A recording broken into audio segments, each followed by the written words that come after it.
Waddesdon was a house that was built for entertaining. It was never intended to be a home. So we know that it was only really used between May and September each year for weekend house parties. And the kinds of people who would have been coming here were Victorian high society, because the Rothschilds moved in royal circles, political circles, and artistic circles too. So the kinds of people who would have been coming here were very often the set that moved around the Prince of Wales, later Edward VII.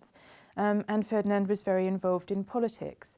And because this room is in the bachelor's wing, it would have been used by the male guests attending the house parties. So it could have been politicians, other members of the royal family, and certainly the Prince of Wales, who would have used this room for relaxing and smoking in the evening, because it had a practical function as well as being the setting for the museum. Well, what characterises the Renaissance museum collection, as Ferdinand termed it, was that it was referring back to this tradition of the 16th and 17th century, where European rulers in particular, and later private gentlemen, would form collections that really showed their view of the world.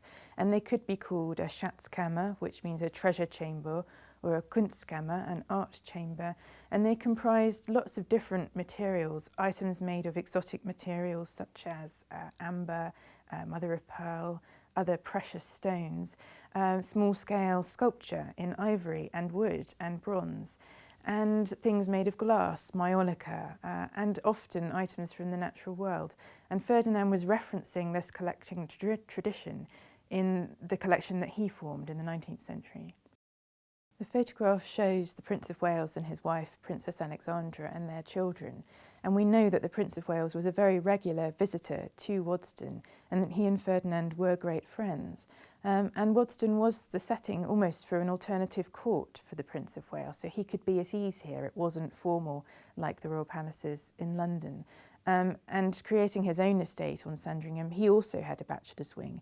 And it's very interesting to speculate about how they influenced each other in terms of decor.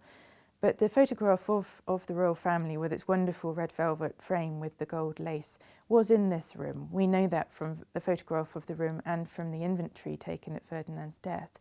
And it's rather a nice sign of their friendship, that alongside all of these museum quality objects, there were also the domestic objects that signalled this friendship.